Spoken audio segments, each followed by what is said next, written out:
정말 믿기 힘든 일이 벌어졌습니다. 최근 미국 국방부에서 진행된 한 회의에서 예상치 못한 갈등이 폭발했다고 합니다. 서로 충격적인 발언이 오고 가며 심지어는 주먹 다짐 전까지 갔을 정도라고 하죠. 놀라운 건 그 중심에 한국이 있었다는 점인데요. 이후 직접 한국을 방문한 저명한 국방 전문가는 이런 발언까지 했다고 합니다. This is going on at West Point as we speak. To our future military leaders, sir, I would encourage you, I would demand. 대체 무슨 일이 있었던 걸까요? 안녕하세요. 저는 미국 국방부 분석팀에서 일하는 존이라고 합니다. 매주 월요일은 주간 회의로 시작하죠. 그날도 여느 때와 다를 바 없었습니다.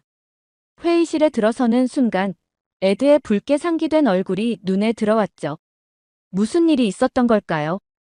에드가 신문 기사를 책상 위에 내던졌습니다. 헤드라인은 선명했어요. 한국, 세계 4대 방산 수출국 도약. 저도 모르게 눈썹이 올라갔습니다. 흥미로운 소식이었죠. 에드의 목소리에는 분노와 조롱이 섞여 있었어요. 한국은 미국 없이는 단 하루도 버티지 못할 나라라며 북한의 침략에서 구해준 것도 경제를 일으켜준 것도 모두 미국 덕분이라고 단언했습니다. 회의실 공기가 순식간에 무거워졌습니다. 다른 팀원들은 고개를 숙이고 자료만 바라봤죠. 에드의 한국에 대한 편견은 팀 내에서도 악명 높았으니까요. 에드는 한국의 방산 기술이라는 게 모두 미국 기술을 그대로 베낀 짝퉁에 불과하다고 목소리를 높였습니다. 심지어 한국이 자랑하는 K9 자주포도 미국 M109의 복제품이라며 한국인들은 항상 남의 것을 베끼는 데만 능하다고 비웃었어요. 한국의 군사력이라는 것도 결국 미국이 주둔해 있기에 가능한 것이며 미군이 철수하면 곧바로 무너질 종이호랑이에 불과하다고 말했습니다. 저는 중립적인 입장을 유지하려 했습니다. 데이터를 보고 객관적인 사실 기반으로 판단해야 한다고 생각했어요. 그러자 에드가 코웃음을 쳤어요. 제가 너무 순진하다며 크기도 작고 역사도 짧은 나라가 어떻게 세계 4위가 될 수 있냐는 질문을 던졌습니다. 회의실 창문 너머로 펜타곤의 잔디밭이 보였습니다. 초록빛이 선명하게 빛나는 날이었죠. 하지만 실내의 분위기는 그 밝음과는 거리가 멀었어요. 에드는 다시 한국 예비군을 조롱하기 시작했습니다. 맥주 마시고 바비큐나 구워 먹는 주말 피크닉이라고 비웃으며 실탄 사격 한 번 제대로 해보지 못한 사람들이 총을 들면 자기 발부터 쏠 것이라고 말했어요. 심지어 한국의 병역제도는 기술적으로 선진국 흉내만 내는 후진국의 자존심을 위한 허울에 불과하다며 실전에서는 어린아이들처럼 도망칠 것이라고 단언했습니다. 그의 발언에 몇몇 동료들이 웃음을 참지 못했습니다. 저도 미소를 지었지만 속으로는 의문이 들었어요. 한국에 대해 우리가 얼마나 알고 있을까? 객관적인 분석 없이 선입견만으로 판단하는 게 맞을까? 저는 조심스럽게 데이터를 더 검토해봐야 한다는 의견을 제시했습니다. 하지만 에드는 제 말을 듣지도 않은 채 계속해서 한국 국방을 깎아내렸죠. 한국이 만든다는 무기들은 겉모양만 바꾼 미국 중고기술의 재탕이라며 한국인들은 창의력이라고는 눈곱만큼도 없는 민족이라고 말했습니다. 그들의 소위 국산 무기라는 것도 실전에서는 작동조차 제대로 안 될 텐데 그걸 믿고 전쟁을 하려면 차라리 제사나 지내는 게 낫겠다고 비웃었어요. 한국이 수출한다는 무기들도 결국은 값싼 노동력으로 가격만 낮춘 저질 상품일 뿐 실제 전투에서는 무용지물이라고 단언했습니다. 에드의 목소리는 점점 커졌습니다. 회의실 안의 공기는 더욱 무거워졌어요. 저는 테이블 위에 놓인 신문을 손에 들고 기사를 자세히 읽었습니다. K9 자주포, FA-50 경공격기, K2 전차. 생소한 이름들이었죠. 팀장인 마이클이 마침내 개입했어요. 오늘의 안건으로 넘어가자며 감정적인 논쟁을 중단시켰습니다. 회의는 원래 계획대로 진행됐지만 제 머릿속은 여전히 의문으로 가득했습니다. 한국이 정말 에드의 말처럼 그렇게 약한 나라일까? 세계 4위 방산 수출국이라는 기사는 과장된 것일까? 아니면 우리가 중요한 사실을 놓치고 있는 걸까요? 물론, 그때는 알지 못했습니다. 오늘의 회의가 저를 어디로 이끌게 될지를 말이죠. 며칠 후, 저는 부서 회의실에서 새로운 프로젝트 배정에 관한 브리핑을 듣고 있었습니다.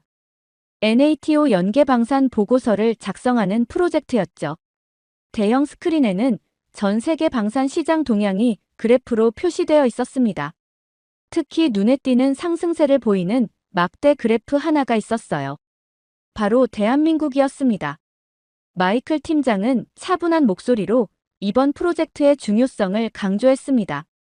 미국의 동맹국들 중 방산 역량이 급성장하는 국가들을 집중 분석하여 향후 군사 협력 전략을 재조정하는 것이 목표라고 했죠.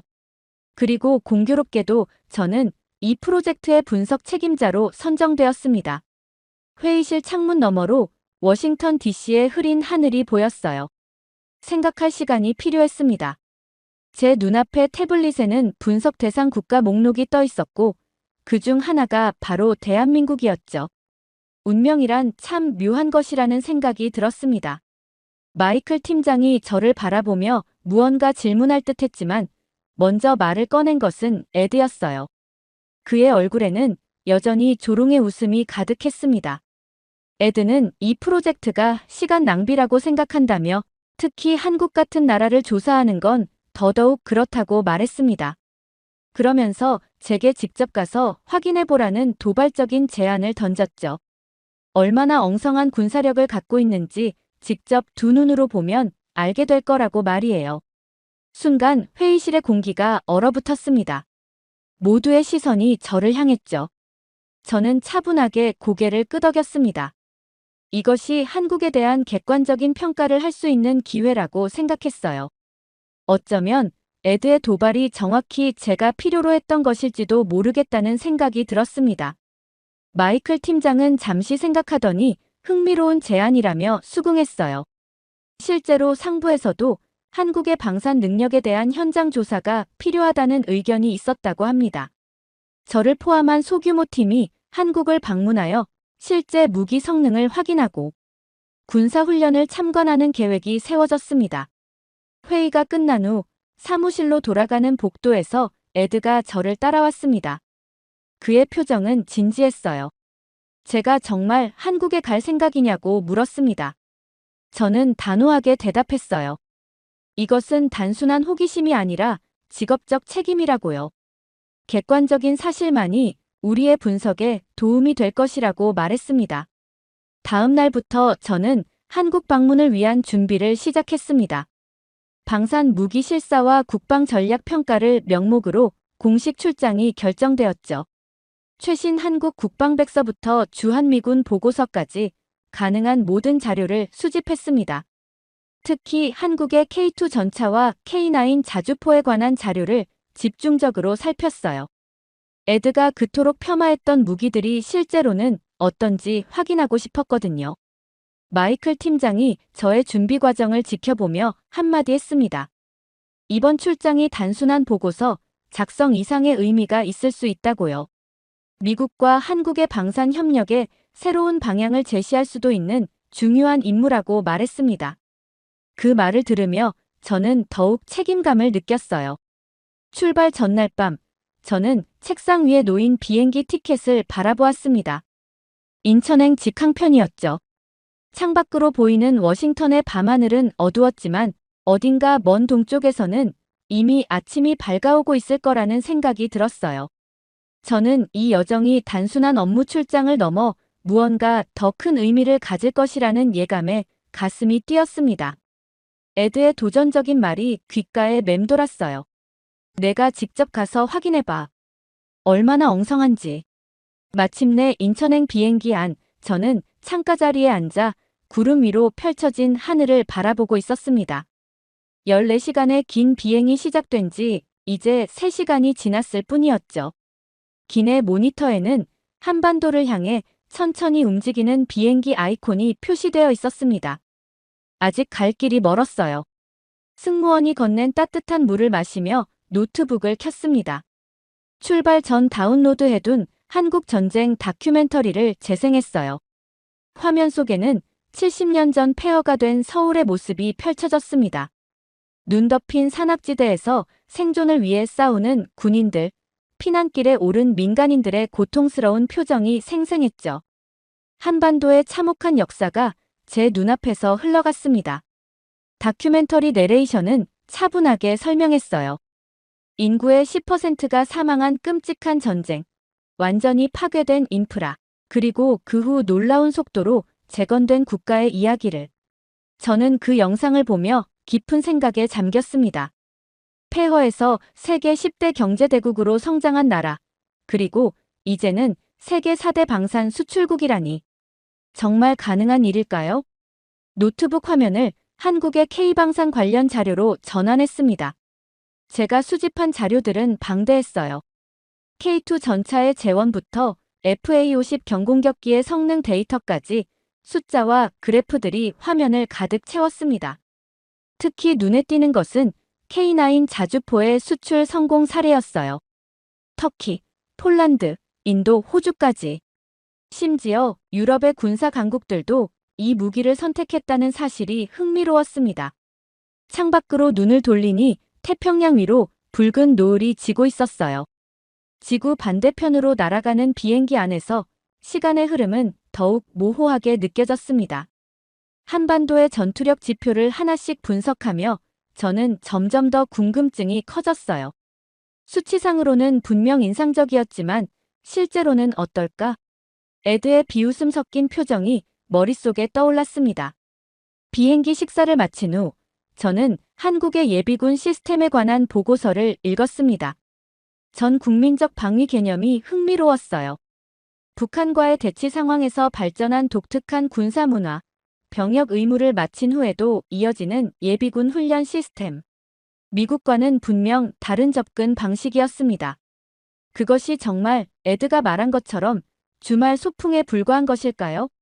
아니면 실제로 효과적인 방위 시스템일까요? 비행기는 계속해서 서쪽으로 날아갔고 저는 자료를 읽다가 어느새 깜빡 잠이 들었습니다. 꿈속에서 저는 어딘가 낯선 군사 훈련장에 서 있었어요. 주변에는 낯선 언어가 울려 퍼졌고 멀리서 포성이 들려왔습니다. 그 소리에 놀라 잠에서 깨어났죠. 깨어나 보니 기내는 어두웠고 대부분의 승객들은 잠들어 있었습니다. 시계를 보니 출발한 지 10시간이 지나 있었어요. 곧 아침이 밝아올 시간이었습니다. 컴퓨터를 다시 켜고 마지막으로 한국의 방위산업 성장 그래프를 살펴봤어요. 가파른 상승선이 인상적이었습니다. 동쪽 하늘이 밝아오기 시작했고 승무원은 곧 착륙한다는 안내방송을 했습니다. 창밖으로 서서히 한반도의 윤곽이 보이기 시작했어요. 푸른 바다와 산맥이 어우러진 아름다운 풍경이었습니다. 저는 깊은 숨을 들이마셨어요. 이제 곧 모든 의문의 답을 직접 확인할 수 있을 것입니다. 드디어 한국에 도착하자마자 저는 경기도 어딘가에 위치한 특수전사령부 훈련장으로 향했습니다. 새벽부터 내리는 가랑비가 창문을 두드렸죠. 동행한 주한미군 연락장교는 오늘의 일정이 상당히 특별한 기회라고 설명했어요. 외국인에게 좀처럼 공개되지 않는 훈련이라고 했습니다. 검은색 SUV가 군부대 정문에 도착했습니다. 철저한 신원 확인을 거친 후 저희는 내부로 안내되었어요. 멀리서부터 들려오는 구령 소리가 점점 선명해졌습니다. 훈련장에 도착하자 비로소 그 광경이 눈앞에 펼쳐졌죠. 진흙 속에서 무언가를 향해 기어가는 군인들의 모습이 보였습니다. 머리 위로는 실탄이 지나가고 있었어요. 연락장교의 설명으로는 특전사 대원들의 극한 침투 훈련이라고 했습니다. 비가 내리는 상황에서도 훈련은 계속되고 있었죠. 모니터링 부스에서 이 모든 과정을 지켜보며 저는 놀라움을 감출 수 없었습니다. 가장 충격적인 것은 그들의 눈빛이었어요. 진흙 범벅이 된 얼굴에서도 꺼지지 않는 강인한 의지가 느껴졌죠. 에드가 그토록 비웃었던 한국 군인들의 실체는 이런 모습이었습니다. 교관의 호각 소리가 울리자 대원들은 일제히 자세를 바꿨습니다.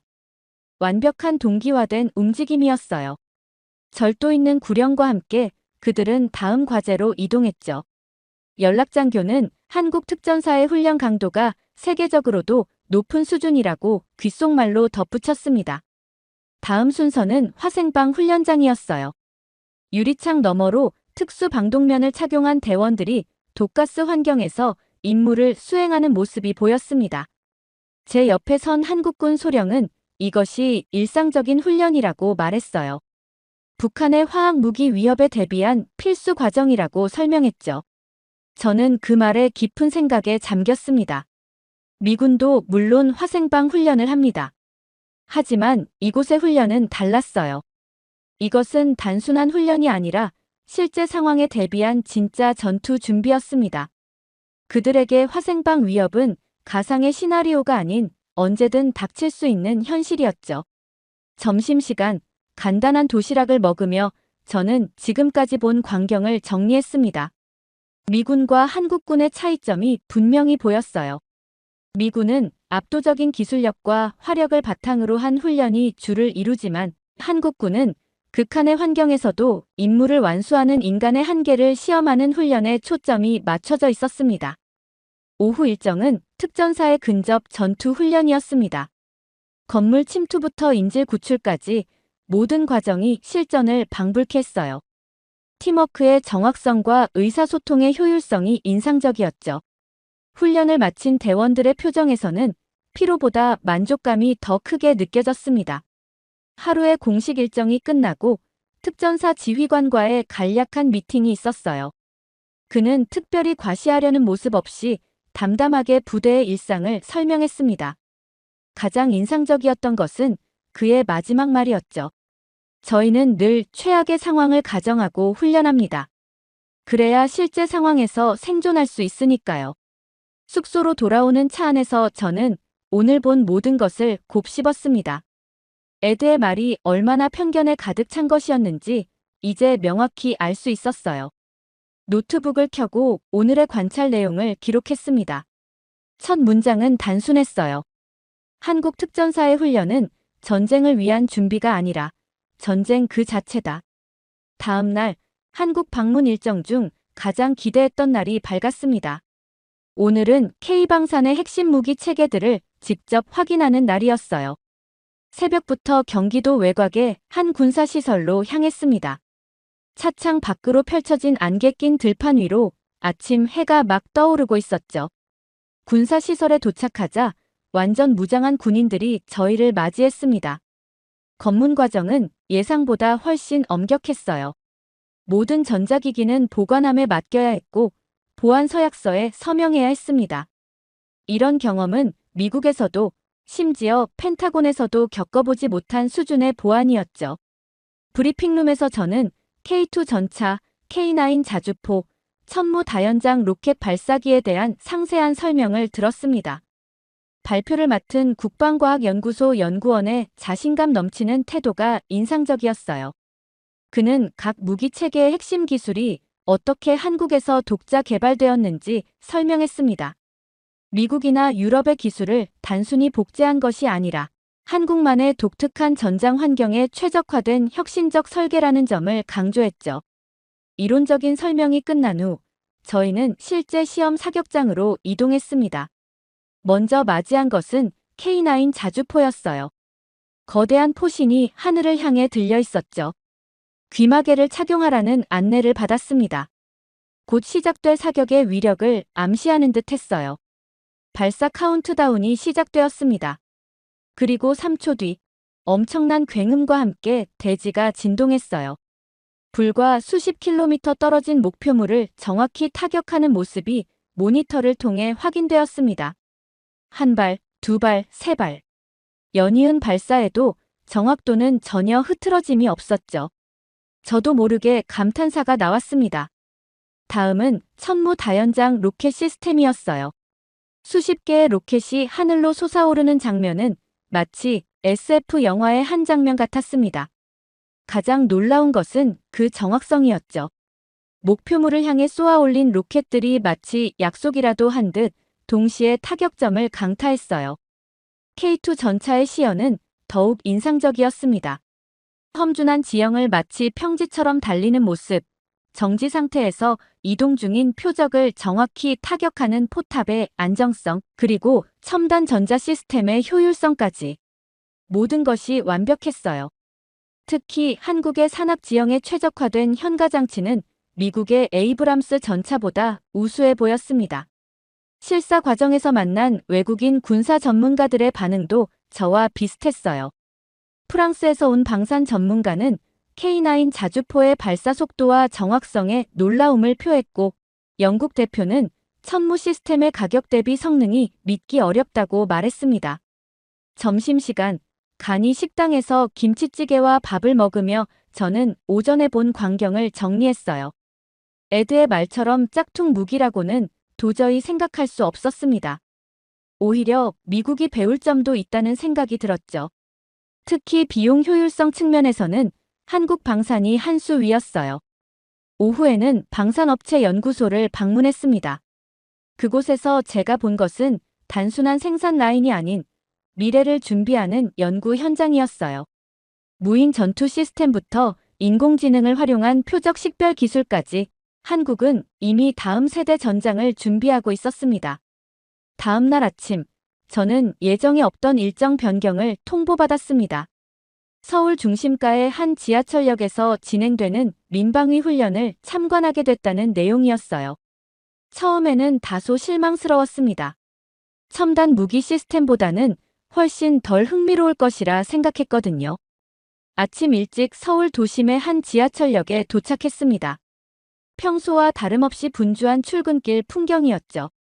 그런데 갑자기 요란한 경보음이 울렸어요. 그 순간 놀라운 광경이 펼쳐졌습니다.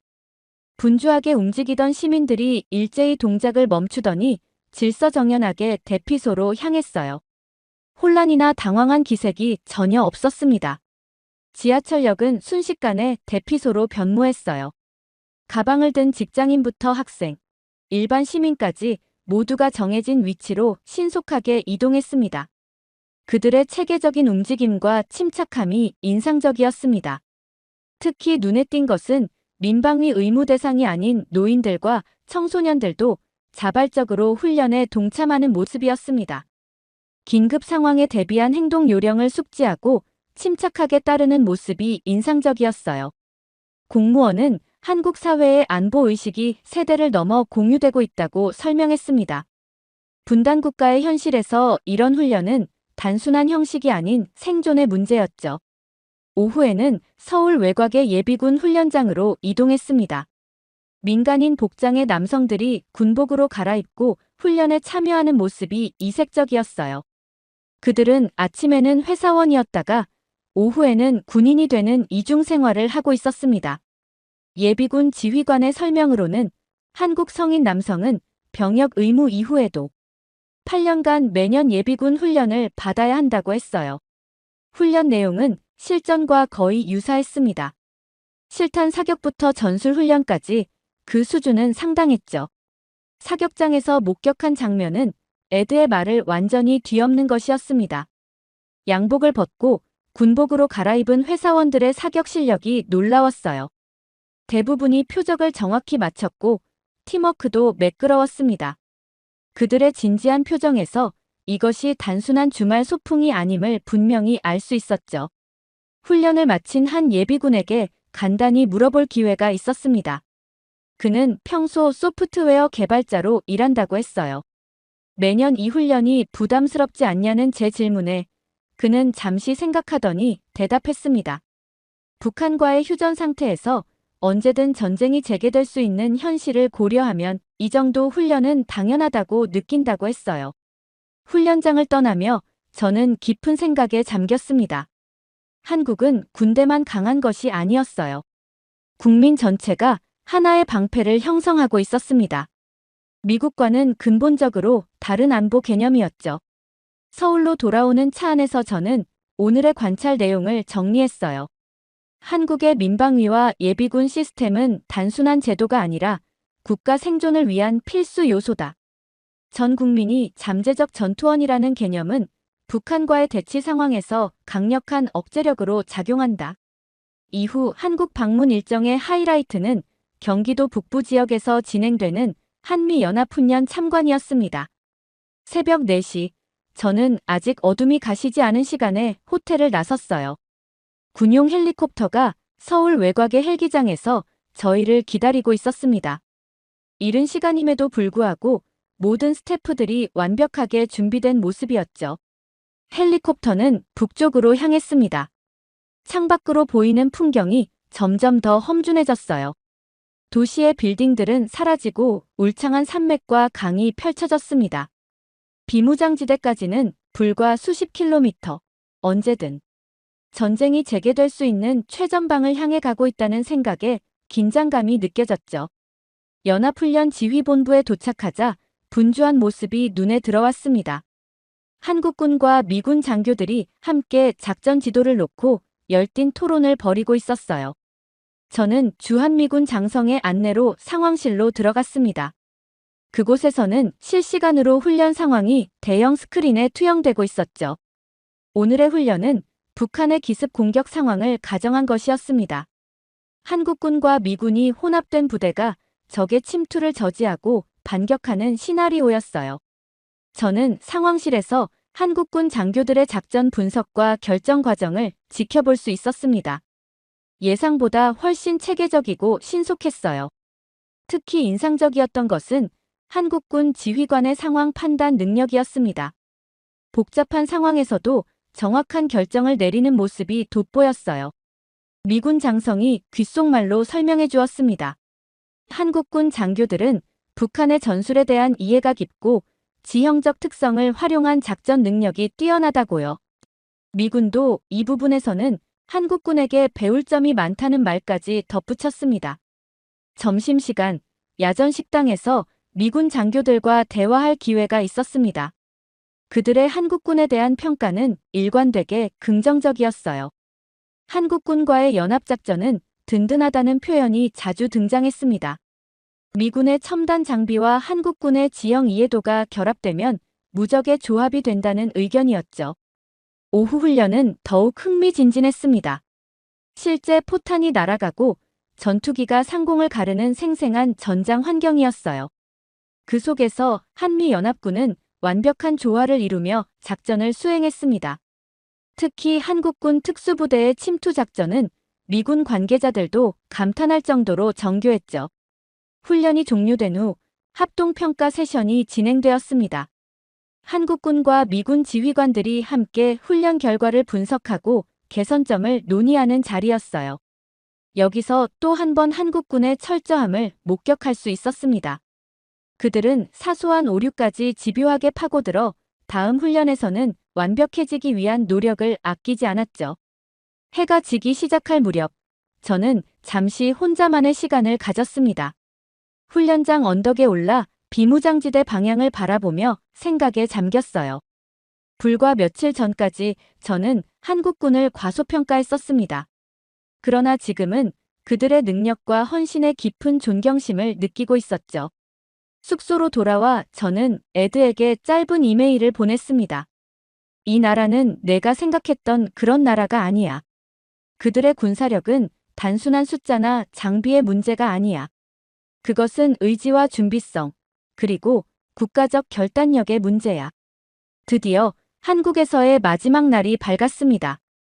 짧은 기간이었지만 제 인생에서 가장 많은 것을 배운 시간이었어요. 호텔 창밖으로 보이는 서울의 아침은 평화로웠습니다. 고층 빌딩 숲 너머로 해가 떠오르고 있었죠. 이 도시가 불과 70년 전 폐허였다는 사실이 믿기지 않았어요. 오전에는 공식 일정의 마무리로 한국 국방부를 방문했습니다. 그동안의 관찰 결과를 보고하고 양국 간 협력 방안을 논의하는 자리였어요. 회의실에서 만난 한국 측 관계자들은 체계적인 자료와 예리한 분석력으로 저를 다시 한번 놀라게 했습니다. 그들의 시각은 단순히 한반도에 국한되지 않았죠. 글로벌 안보 환경을 정확히 이해하고 있었습니다. 오후 일정은 없었습니다. 저는 서울 도심을 걸으며 이 나라에 대한 마지막 인상을 담고 싶었어요. 전쟁기념관부터 첨단 기술의 상징인 디지털 광장까지 한국의 과거와 현재가 공존하는 모습을 눈에 담았습니다. 지하철에서 만난 학생들, 바쁘게 오가는 직장인들, 그리고 공원에서 여유를 즐기는 노인들까지. 이 모든 일상이 강력한 국방력으로 보호받고 있다는 사실을 이제는 알 수 있었어요. 저녁, 한국군 간부가 마지막 저녁 식사를 제안했습니다. 서울 한복판의 전통 주점이었어요. 나무 테이블과 은은한 조명이 정겨운 분위기를 자아냈습니다. 도자기에 담긴 소주와 다양한 한국 음식들이 테이블을 채웠죠. 처음 마셔보는 소주의 특별한 맛이 기억에 남을 것 같았습니다. 한국군 중령은 조용히 자신의 군 생활을 이야기했습니다. 그의 말에서 제가 감지한 것은 단순한 직업의식이 아닌 사명감이었어요. 그에게 군인이라는 것은 단순한 직업이 아니라 국가와 가족을 지키는 소명이었습니다. 소주 한 잔을 비우고 그가 말했어요. 진짜 국방은 무기보다 정신이라고. 가장 강력한 무기도 그것을 다루는 사람의 의지가 약하면 아무 소용이 없다고 말입니다. 그 말이 제 마음에 깊이 새겨졌습니다. 한국이 보여준 것은 첨단 무기 시스템만이 아니었어요. 그것은 국가적 위기를 극복하는 의지였고 끊임없이 발전하려는 정신이었으며 평화를 지키기 위해 전쟁을 준비하는 역설적 지혜였습니다. 늦은 밤, 저는 호텔로 돌아와 짐을 쌌습니다. 내일 아침 일찍 미국으로 돌아가는 비행기를 타야 했어요. 테이블 위에는 제가 한국에서 모은 자료들이 가지런히 정리되어 있었습니다. 그러나 가장 중요한 것은 문서에 담겨 있지 않았죠. 그것은 제 마음에 새겨진 경험과 통찰이었습니다. 이른 아침, 저는 인천국제공항으로 향했습니다. 창밖으로 보이는 한국의 마지막 풍경이 아쉬웠어요. 공항 라운지에서 기다리는 동안 저는 에드에게 보낼 최종 보고서의 초안을 작성했습니다. 첫 문장은 단순 명료했어요. 한국은 우리가 알고 있던 것보다 훨씬 강하다. 그리고 그 강함은 우리가 배워야 할 교훈이다. 비행기에 탑승하고 창밖을 내다보았습니다. 한국의 푸른 바다와 산맥이 점점 작아지고 있었어요. 저는 생각했습니다. 한국은 지도상으로는 작은 나라지만 그 정신만큼은 누구보다 컸다고. 그리고 저도 이 여정을 통해 배웠습니다. 진정한 국방은 단순한 무기의 숫자나 기술력이 아니라 그것을 다루는 사람들의 의지와 헌신에서 비롯된다는 것을요. 워싱턴으로 돌아가는 긴 비행 시간 동안 저는 펜타곤에서 할 발표 준비를 했습니다.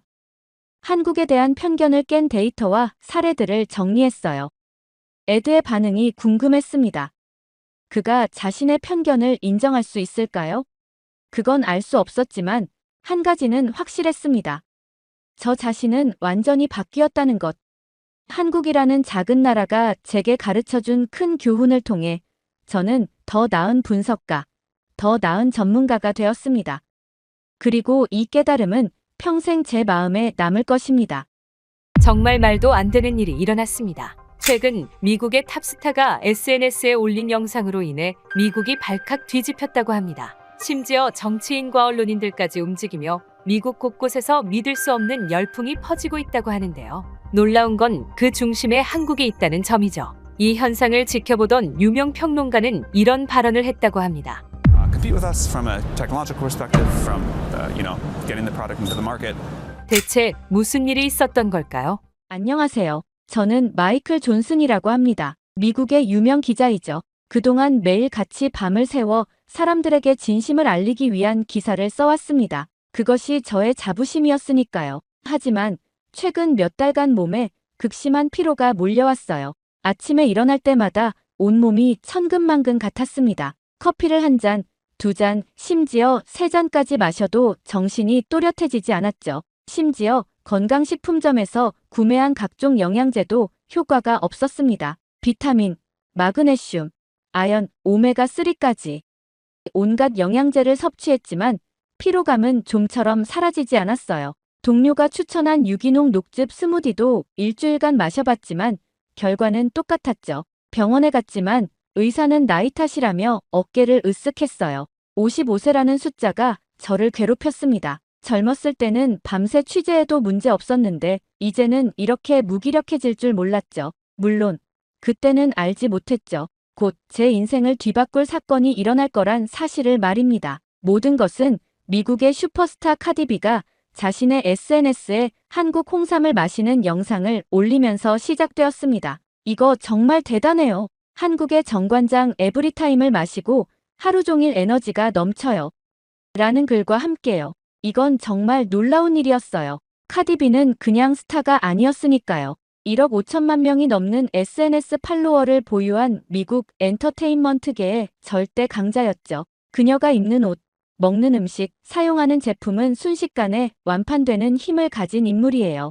그녀의 한마디는 미국 대중문화의 방향을 바꿀 정도였습니다. 결국 카디비의 홍삼 영상은 순식간에 수천만 조회수를 기록했습니다. 댓글란에는 나도 저거 먹어봤는데 정말 좋아. 한국인들이 왜 홍삼을 마시는지 이제 알겠다 같은 반응이 쏟아졌어요. 몇 시간 만에 주요 온라인 쇼핑몰의 한국 홍삼은 품절 사태를 맞았습니다. 미국 전역에 한국 홍삼 열풍이 불기 시작했죠. 하지만 저의 오랜 친구이자 유명 평론가인 앤드류 리는 다른 생각이었습니다. 앤드류 리는 한국계 미국인임에도 한국에 대해 유독 비판적인 시각을 가진 사람이었어요.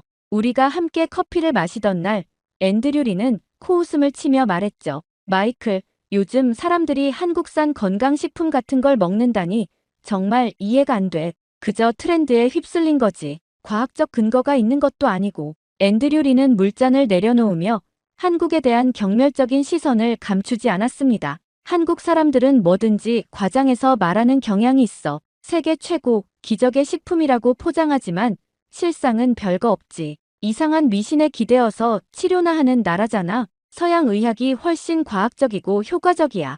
그의 목소리에는 깊은 편견이 묻어났어요. 앤드류 리의 눈빛에는 경멸이 가득했습니다. 한국 게임에도 그는 한국 문화나 제품에 대해 항상 부정적이었죠. 저는 그의 비꼬는 말투가 불편했지만 그날은 너무 피곤해서 반박할 기운도 없었어요. 집으로 돌아오는 길, 약국 진열대에 정관장 에브리타임이 눈에 들어왔어요. 한번 구매할까 생각했지만 앤드류 리의 말이 머릿속을 맴돌았습니다. 결국 그냥 지나쳤죠. 그날 밤 침대에 누워 천장을 바라보며 생각했어요. 이대로는 안 되겠다고요. 건강이 무너지면 모든 것이 무너집니다. 30년 동안 쌓아온 저널리스트로서의 커리어도 가족과의 행복한 시간도 모두 건강이 있어야 가능한 일이었어요. 무언가 변화가 필요했죠. 그리고 그 변화가 예상치 못한 곳에서 찾아올 줄은 몰랐습니다. 다음 날 저는 제임스 윌슨과의 저녁 식사 약속 장소로 향했습니다. 맨해튼의 한식 레스토랑이었죠. 평소 같았으면 기대했을 자리지만 요즘에 저는 대화를 유지할 기력도 없었어요. 그래도 오랜 친구와의 약속을 취소할 수는 없었습니다. 레스토랑에 들어서니 제임스 윌슨이 이미 와서 기다리고 있었어요. 항상 활기차고 건강한 모습으로 저를 반겨주는 제임스 윌슨은 제 대학 시절 룸메이트였던 친구였습니다. 그는 이제 성공한 비즈니스맨으로 글로벌 비즈니스를 통해 여러 나라의 문화에 깊은 관심을 가지고 있었죠. 제임스 윌슨은 제 얼굴을 보자마자 안색이 좋지 않다며 걱정했습니다. 저는 자리에 앉으며 한숨을 쉬었어요. 최근 겪고 있는 극심한 피로와 무기력에 대해 털어놓았죠. 병원에 가봤지만 특별한 문제는 발견되지 않았다고 말했습니다. 그는 진지하게 제 이야기를 들었어요. 그의 눈빛에는 진심 어린 걱정이 담겨 있었습니다. 한식 요리가 테이블에 차려지는 동안 그는 자신도 몇 년 전 비슷한 상태였다고 말했어요. 업무 스트레스로 인한 만성 피로에 시달렸다고 했죠. 저는 어떻게 그 상태를 극복했는지 물었습니다. 제임스 윌슨의 얼굴에 미소가 번졌어요. 그는 비즈니스로 한국을 방문했다가 알게 된 홍삼 덕분이라고 했습니다. 처음에는 반신반의했지만 꾸준히 복용한 결과 활력을 되찾았다고 말했어요. 식사가 끝나갈 무렵 제임스 윌슨은 제 건강을 염려하는 마음에 작은 선물을 준비했다고 말했습니다. 그는 가방에서 고급스러운 상자를 꺼냈어요. 정관장 에브리타임이 담긴 선물 세트였습니다. 한국에서 직접 구매한 최고급 홍삼이라며 건넸죠. 저는 그의 따뜻한 마음에 감동받았습니다. 그는 홍삼을 어떻게 복용하는지, 어떤 효과를 기대할 수 있는지 자세히 설명해 주었어요. 자신도 매일 한 포씩 마신다며 강력히 권했습니다. 집으로 돌아오는 길에 앤드류 리에게서 전화가 왔어요.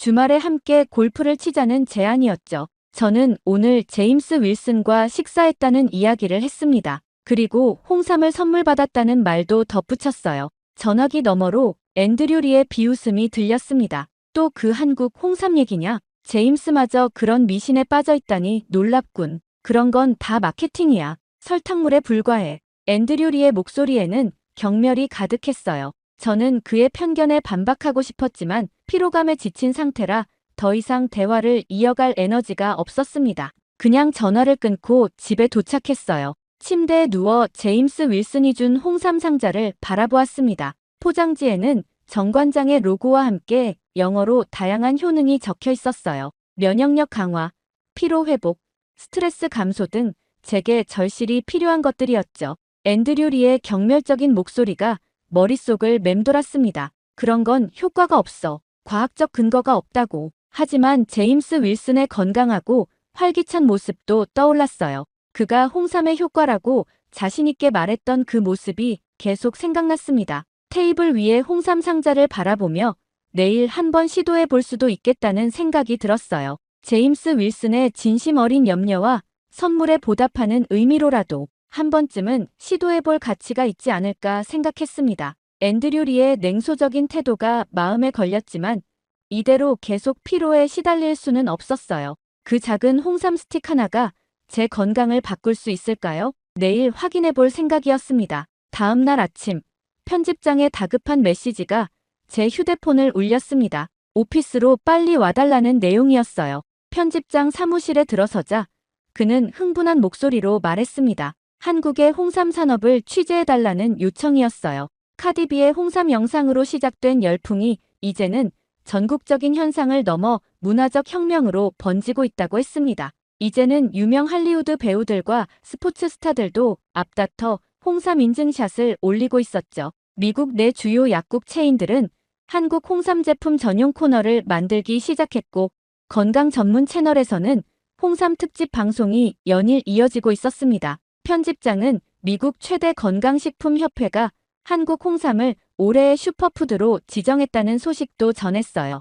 이 현상이 단순한 유행을 넘어 미국 건강 산업의 패러다임을 바꾸고 있다고 강조했습니다. 특히 정관장의 홍삼 제조 과정과 한국의 인삼 문화에 대한 심층 리포트를 원한다고 설명했어요. 평소라면 이런 해외 취재 기회를 놓치지 않았을 겁니다. 하지만 지금의 저는 그저 제가 이걸 어떻게 해내지? 라는 생각뿐이었어요. 그런 상태로 한국까지 날아가 취재할 자신이 없었습니다. 사무실로 돌아와 앤드류 리에게 전화했어요. 저의 한국 홍삼 취재 소식을 알리자 그는 즉시 비웃음을 터뜨렸습니다. 앤드류 리는 전화기 너머로 홍삼을 취재하러 한국에 간다고. 시간 낭비일 뿐이야. 그런 건 효과가 없어. 그저 트렌드에 휩쓸려가는 것 같군이라며 냉소적으로 말했어요. 이어서 한국인들은 항상 자기네 문화를 과대평가하지. 그들이 뭘 발명했다고. 스마트폰, 자동차, 다 서양에서 시작된 거야.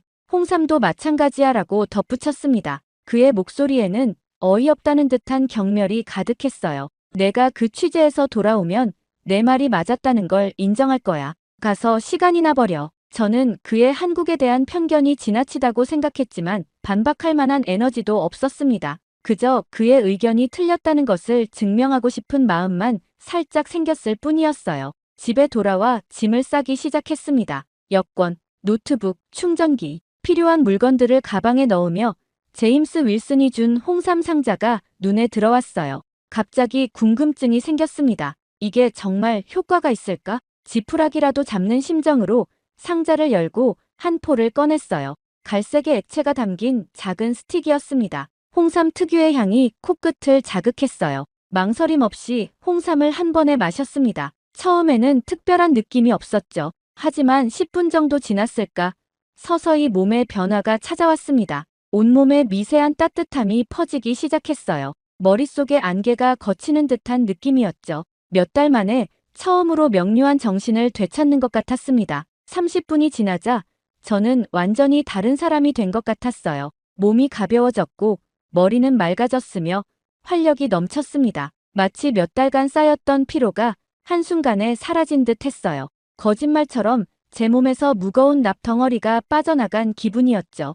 홍삼 한 포의 효과라고 믿기 어려웠습니다. 이게 단순한 플라시보 효과인지 실제 홍삼의 효능인지 확신할 수 없었지만 제 몸의 변화는 분명했어요. 마치 마법 같았습니다. 여행 가방을 정리하는 속도가 빨라졌어요. 갑자기 한국 취재가 기대되기 시작했습니다. 그동안 느끼지 못했던 여행에 대한 설렘이 차올랐어요. 홍삼의 본고장인 한국에 가는 것이 이제는 흥미진진해 보였습니다. 스마트폰을 집어들어 한국의 홍삼 산업에 대한 정보를 검색하기 시작했어요. 수백 년의 역사, 엄격한 품질 관리, 첨단 제조 시설에 대한 내용들이 제 호기심을 자극했습니다. 특히 홍삼의 역사와 생산 과정에 대한 글을 읽으며 더욱 흥미가 생겼어요. 앤드류 리의 한국에 대한 부정적인 시각이 얼마나 편협한지 깨닫기 시작했습니다. 제가 느낀 이 놀라운 활력이 정말 홍삼 때문이라면 그의 편견은 완전히 잘못된 것이었어요.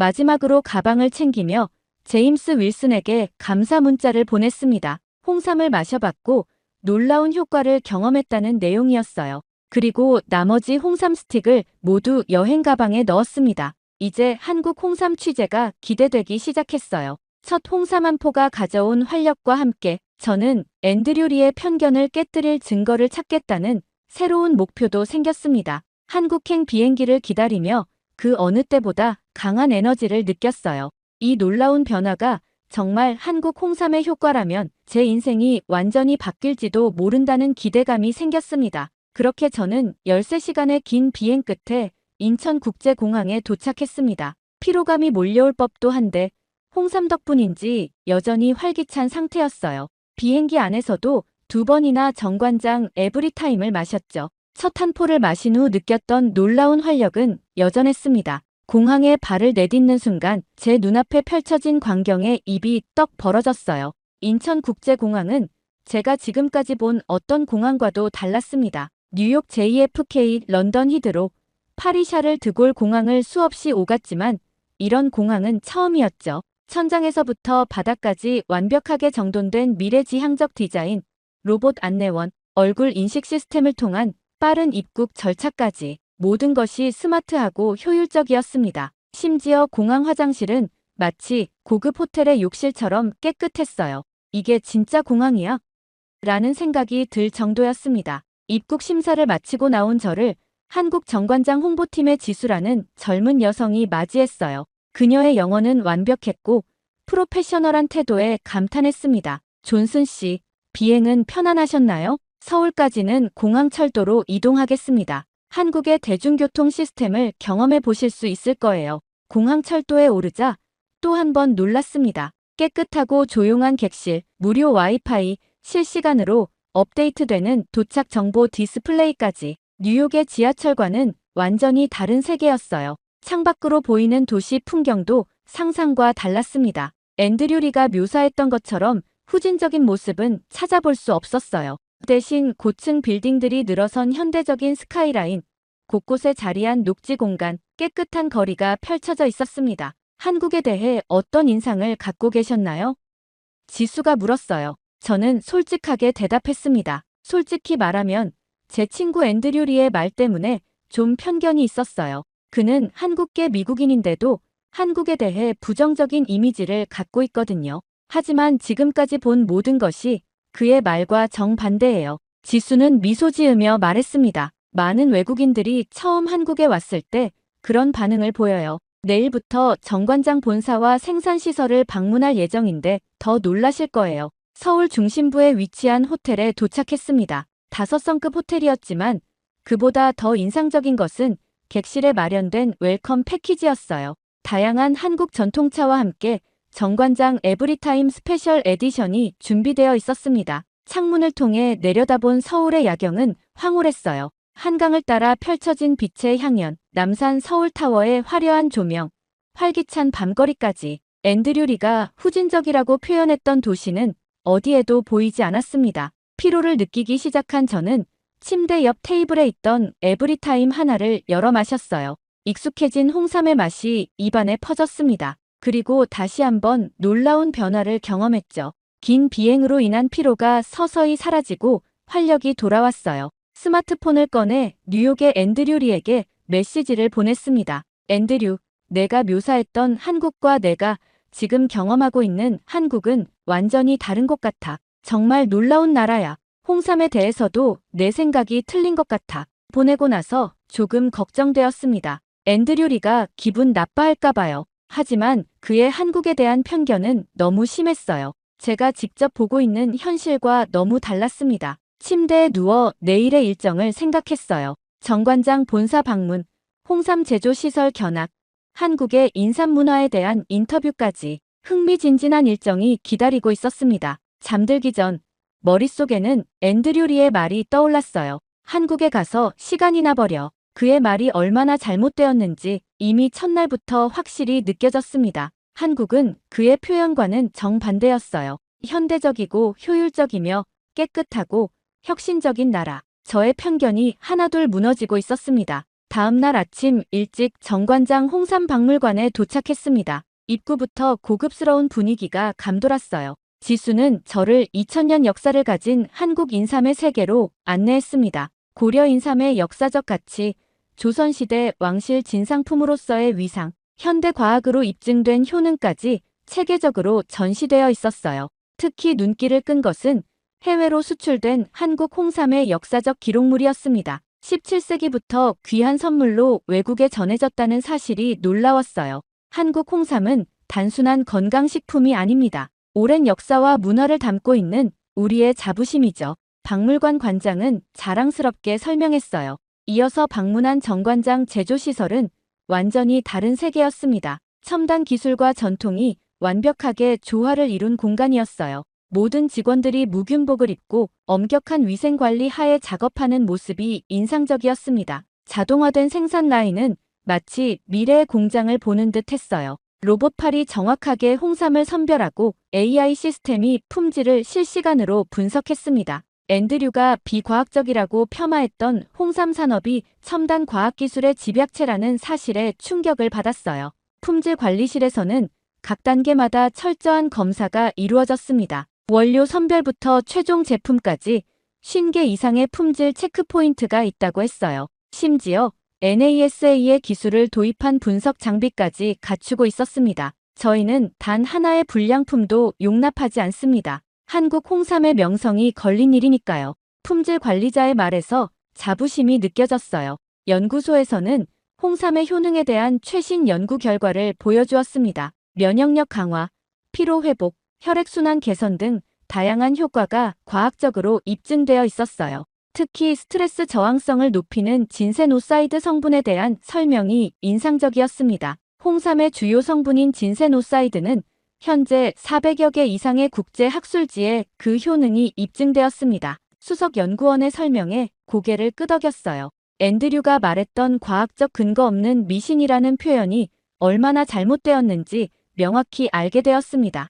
에브리타임 생산 라인을 보며 가장 놀란 점은 한 제품이 완성되기까지 6년이 걸린다는 사실이었어요. 인삼 재배부터 숙성, 추출, 농축 과정까지 모든 단계가 철저하게 관리되었습니다. 취재를 마치고 나오며 앤드류 리의 말이 얼마나 근거 없는 편견이었는지 확실히 알게 되었어요. 한국 홍삼은 단순한 트렌드가 아닌 오랜 역사와 첨단 과학이 만나 탄생한 진정한 슈퍼푸드였습니다. 호텔로 돌아오는 길에 지수가 물었어요. 오늘 보신 것들이 어떠셨나요? 정말 놀라웠어요. 제 친구 앤드류가 이걸 본다면 자신의 편견을 인정할 수밖에 없을 거예요. 저는 오늘 본 모든 것을 기사로 정리하기 시작했습니다. 이 취재가 단순한 기사를 넘어 많은 미국인들의 인식을 바꿀 수 있는 계기가 되길 바랐어요. 그날 이후 지수는 제게 서울의 다양한 면모를 보여주겠다고 제안했습니다. 그동안 느꼈던 활력 덕분에